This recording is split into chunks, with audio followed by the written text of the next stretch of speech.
Como o Dave Bautista treina, ele tem umas técnicas de treino muito interessantes para a musculação dele, que eu vou te contar nesse vídeo de hoje. Vou te detalhar aqui um treino dele em séries e repetições, dar um pitaquinho aqui sobre a dieta dele. E antes de começar o vídeo, eu desafio você a digitar aqui nos comentários quantos dias da semana você acha que ele treina. Responde antes de assistir o vídeo, clica no like e bora conversar. Antes de começar o vídeo, queria lembrar vocês que nossos moletons e camisetas estão à venda lá na loja. Vai lá conhecer as estampas do Saúde na Rotina do Organiza Daphne, tem link aqui embaixo que você vai curtir. Fala goiabas, eu sou o Diego, esse é o Saúde na Rotina. Vamos falar hoje então de Dave Bautista, o Drax de Vingadores, de Guardiões da Galáxia. Uma tristeza tremenda que Vingadores se encerrou, né, pelo menos esse ciclo, porque pelo amor de Deus, o filme que eu chorei, e tá aí um filme que eu revi e aí eu rechorei. E aí eu revi, eu chorei, tá difícil aí ver Vingadores Ultimato, ou filmão bem feito. Meu sonho é um dia a DC conseguir fazer alguma coisa próxima dessa perfeição que foi o universo cinematográfico da Marvel. Com Coringa chegou perto, com Coringa foi legal, você viu? E Batman parece que vai ser legal também, vamos aguardar. Uma coisa que me chamou a atenção que eu não sabia, eu não conhecia Dave Bautista antes de Vingadores, e ele já era um cara famoso, principalmente pro pessoal ali do wrestling, ou até do fisiculturismo também, porque ele é um cara que navegava ali, né, nessas áreas. E uma coisa que me chamou a atenção do Dave Bautista foi que ele, quando fez Guardiões da Galáxia em 2014, o primeiro Guardiões, ele tava com 45 anos. E Vingadores Ultimato ele fez com 50 anos ano passado. Então você veja aí, meu jovem, que você tem um longo caminho aí pela frente se você pretende ficar forte, porque veja que a vida não termina aos 30, como muita gente imagina. Ele sempre teve uma rotina de treino bastante pesada. Quem faz luta livre precisa ao mesmo tempo ter massa muscular e mobilidade, flexibilidade. E eu li que para Guardiões da Galáxia, uma coisa que ele fez foi comer um pouco mais do que ele já comia, porque ele é um cara pesado ali, ele é um cara de 1,82 m e o peso dele, pelo que eu vi ali, variava entre 120 e 130 quilos. Para manter 120 a 130 quilos, você me permita aqui uma matemática básica, você faz uma regrinha de 3 ali, por exemplo, de gramas de proteína que você precisa comer, e aí considerando 1,5 grama de proteína a 2 gramas de proteína por quilo de peso do ser humano, que é uma quantidade de proteína aí para quem tá treinando para ganhar massa muscular, para ganhar peso, o cara precisaria comer ali entre 180 e 260 gramas de proteína por dia. E quando eu digo 180 gramas, não é um bife de 180 gramas, porque um bife de 180 gramas, dependendo da carne, vai ter ali seus 30, 40 gramas de proteína. Então você tá longe ainda de comer tudo que você precisa comer para ter esse tamanho. Inclusive teve alguns de vocês aí no último vídeo foi no vídeo do Dean Stipke, que até chegaram a postar nos comentários: pô, Diegão, bota o shape aí, ganha uma massa muscular aí que a galera ia gostar de ver. Meu amigo, eu treino 4 a 5 vezes por semana há 15 anos. O meu problema não é treinar, meu problema é comer. Eu não tenho saco para comer o tanto que você precisa comer para ganhar massa muscular nesse nível. Eu sou um cara que enxerga a comida como uma coisa que eu preciso superar ao longo do dia para fazer minhas coisas. Eu não fico esperando refeição, eu não fico empolgado programando o que eu vou comer. Comer é uma coisa meio cinza assim na minha vida. Então eu como para ser uma pessoa mais saudável. Às vezes eu consigo comer um pouquinho mais, ganho um pouquinho mais de massa muscular, mas é difícil manter porque eu realmente não tenho muito saco. Mas o Dave é um cara que gosta de comer. Ele inclusive falou numa entrevista que é fácil para ele manter um peso mais alto, porque é meio peso ali que o corpo dele tá acostumado, né? Porque isso também a gente tem que considerar. Geneticamente, a gente tem mais facilidade para manter o peso num determinado nível ali. Claro que você pode alterar isso treinando, se dedicando, comendo bastante, dormindo bem. O estilo de vida dele, considerando a genética dele, ele falou que sempre foi fácil para ele manter ali um peso mais alto. E aí, aproveitando para falar dos hábitos alimentares dele, ele é um cara que, das entrevistas que eu vi, ele diz que ele não come carne vermelha, não come porco, cortou o glúten, come ovo, come peixe, come bastante proteína, moderadamente carboidrato, come bastante legumes, mas é um cara que não conta calorias, é um cara que já sabe ali a quantidade de comida que ele tem que comer e não é uma grande preocupação dele ao longo do dia ficar organizando refeições. Claro que deve facilitar muito o fato de que ele tem muito dinheiro e aí as refeições já estão ali preparadas, ele não é um cara que, se ele não preparar um lanche, não vai ter nada na despensa dele para comer de qualidade, né? Então, que nem eu tava falando no outro vídeo, né? Tem gente que fala, ah, não, eu não conto calorias. Não, você não conta, mas você tem uma ótima noção de quantidade de comida e quanta comida você come no dia. E você sabe que se você aumentar um pouquinho aquilo, você vai conseguir, treinando pesado, ganhar mais massa muscular, e diminuindo aquilo um pouquinho, você vai conseguir emagrecer. Gente que não tem noção nenhuma da quantidade de alimentos que come no dia, é muito importante você ter essa noção, né? E essa noção pode vir em forma de número de caloria que você ingere, pode vir em grama de macronutriente, não importa, o importante é você encarar a sua alimentação e entender, tentar colocar tudo que você come num pacote, numa cesta, por exemplo, de comida, para ter noção de quantidade, né? Quanto que é toda a comida que eu como num dia? Tá, então se eu aumentar 10% disso, eu consigo ter uma ideia, tá, eu posso tentar ganhar mais massa muscular, ganhar um pouquinho de peso aumentando um pouco isso. Cara, se você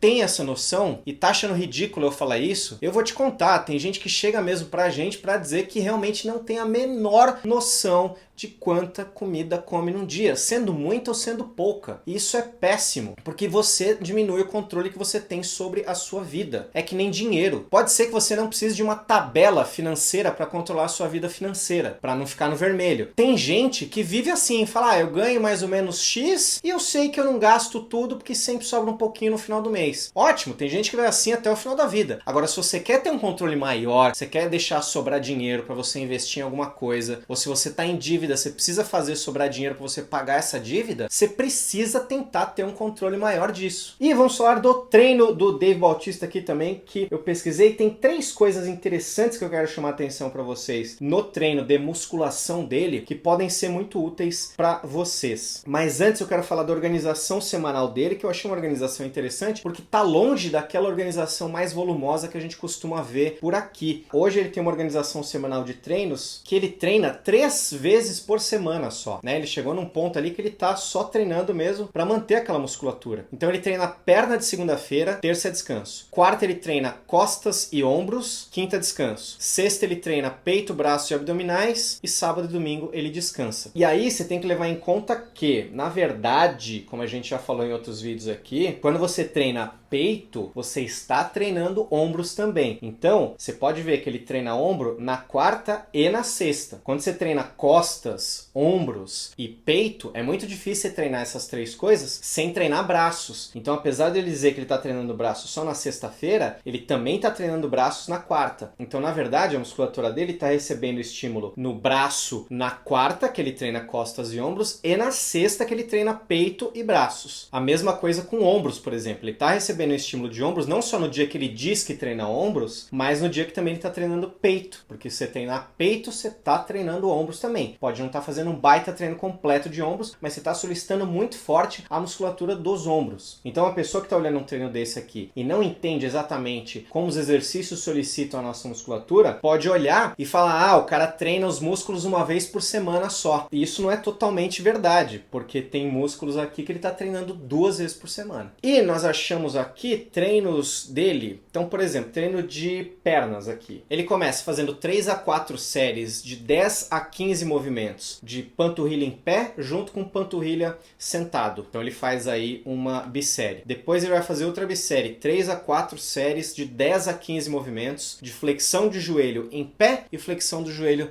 deitado. 2 exercícios para trabalhar a parte de trás da coxa. Depois ele faz 2 a 3 séries. Tudo aqui é de 10 a 15 movimentos, tá? 2 a 3 séries de agachamento, 3 a 4 séries de extensão de joelho para trabalhar a parte da frente da coxa, 2 a 3 séries de leg press e aí encerra o treino de perna dele. O treino de perna dele, como eu achei assim, 3 a 4 séries, 2 a 3 séries, dá pra gente considerar que tem entre 19 e 26 séries, que é uma quantidade ali de séries para quem já tem um treino intermediário, um treino um pouquinho mais avançado. Então é uma quantidade de séries bacana. Atentem para isso porque é muito difícil você fazer um treino de musculação com mais de 30 séries que não demore mais do que 1 hora, né? E às vezes a gente fica muito tempo na musculação fazendo um treino de mais de 1 hora, é meio contraproducente, porque a gente não consegue fazer força por tanto tempo assim, né? Às vezes é mais fácil a gente otimizar esse treino, fazer um treino menor, um treino mais curto, mais focado e que tem ali uma intensidade e volume suficiente para ter os resultados que a gente quer. E aí, por exemplo, um treino B aqui dele, que tecnicamente seria de costas e ombros, né? Ele começa com uma bissérie 3 a 4 séries de pulei frente e pulei costas, 2 exercícios que vão trabalhar primordialmente os nossos músculos das costas, ombro e o bíceps. Então tá vendo? Tá treinando o braço também no dia que ele tá dizendo que não treina braço, só costas e ombros. 2 a 3 séries de remada sentado, 3 a 4 séries de elevação lateral, 2 a 3 séries de desenvolvimento, 2 a 3 séries de uma variação de elevação lateral. Elevação lateral sabe, né? Aquele exercício que a gente levanta aqui. E 3 a 4 séries de encolhimento para os ombros. Então segura o pezinho aqui na mão e faz aquele encolhimento para trabalhar principalmente aqui o trapézio, e também esse treino 18 a 25 séries de volume, então volume parecido com o do treino de perna, e é mais ou menos isso que ele aplica também para o treino de peito, braços e abdominais. Esse treino acaba tendo um volume um pouquinho maior, porque além dos exercícios de peito, de bíceps e de tríceps, ele também colocou exercícios de abdominal, mas no geral são esses treinos aqui que eu encontrei do Dave Bautista que ele faz de musculação. E aí eu gosto quando eu acho esse tipo de detalhamento aqui de treinos, exatamente para mostrar para vocês como é o tamanho de um treino de musculação, né? Porque tem muita gente que não tem essa noção, e aí por isso mesmo acaba fazendo treinos que são muito longos, né? O principal erro das pessoas, eu tava falando esses dias no Instagram. Aliás, eu tô abrindo caixinha de pergunta no Instagram toda semana, pelo menos umas 2 vezes, então me segue lá no Instagram, @saúde na rotina, que a gente responde umas dúvidas para vocês. E uma coisa que eu tava discutindo no Instagram, inclusive, é essa coisa do quanto, né, que as pessoas elas tendem a errar. Não é na escolha do exercício, não é na técnica do movimento, não é na execução do movimento. Às vezes é muito no quanto. Então as pessoas elas desprezam o começar devagar, o começar com um pouquinho, o começar com um treino que envolva 1 ou 2 exercícios. Por exemplo, você vai começar na sua casa a fazer um treino, pode começar fazendo 3 séries de flexão de braço. É inclusive o que a gente propõe no nosso curso de flexão de braço, que a gente lançou semana passada. Se você quiser, eu vou deixar o link aqui na descrição, para você sair do zero e chegar até 100 flexões de braço seguidas. Não é do dia para noite, eu vou adiantando, né, já para cortar as asinhas de quem estiver achando que eu estou vendendo solução mágica. Não é solução mágica, é metodologia, é treinamento. Mas você pode começar de uma maneira segura na sua casa, fazendo 3 séries de flexão de braço, por exemplo, de 10 a 15 movimentos. E aí você pula um dia, no outro dia você vai repetir. Só que as pessoas elas têm muita ansiedade e elas acham que isso é pouco, isso não vale nada, então ela precisa começar com um treino que tem 8, 10, 15 exercícios para fazer, e aí tá viajando, porque é isso que faz a maioria das pessoas se machucarem, é não cuidar do quanto. Você faz uma quantidade muito grande e você não percebe no dia, e você também não percebe no segundo dia, no terceiro dia, mas ali na terceira, na quarta semana de acúmulo de treinos mal ajustados acima do que o seu corpo aguentaria, é que você vai sentir alguma dorzinha, algum desconforto, alguma possível lesão, e aí você vai achar que essa lesão foi causada nessa terceira, quarta semana por algum movimento errado que você fez, e às vezes não foi, foi só acúmulo de uma quantidade excessiva de exercício que você estava fazendo num nível que o seu corpo não aguenta. A gente aguenta as coisas aos pouquinhos, né? Tudo na vida, pancada, hate no YouTube, você vai aumentando a tolerância do seu corpo e da sua cabeça aos pouquinhos, né? Então você tem que tomar esse cuidado com o quanto. E o treino do Dave eu achei muito legal, porque vejam, a organização semanal dele aqui com uma frequência tecnicamente que muita gente vai achar baixa, de 3 vezes por semana, mas os treinos também não são exageradamente volumosos, mas dá para ter um resultado muito legal, né? Principalmente porque o cara não começou ontem, né? O cara tá com 50 anos, ele começou lá atrás, bem jovem. Enfim, e ele também não treina só musculação, né? Um cara que já treinou MMA, jiu-jitsu, boxe, kickbox, enfim, é um cara que tem uma vivência de treinamento bem grande. Mas eu queria chamar a atenção para 3 coisas aqui do treino de musculação dele, que são as seguintes. Ele é um cara que me lembrou um pouco do Kai Greene, né? Se você não assistiu o vídeo que a gente fez sobre o Kai Greene aqui no Saúde na Rotina, eu vou deixar aqui no card para você clicar e assistir, mas ele é um cara que ele não gosta de cargas muito altas, né? Ele não gosta de pegar uma carga, por exemplo, um peso, que ele vai fazer 5 repetições. Então ele é um cara que prefere, às vezes, pegar uma carga menor, fazer 15 repetições e manter o intervalo entre os exercícios mais curto. Então deixando o intervalo ali 30, 60 segundos entre cada exercício para manter ali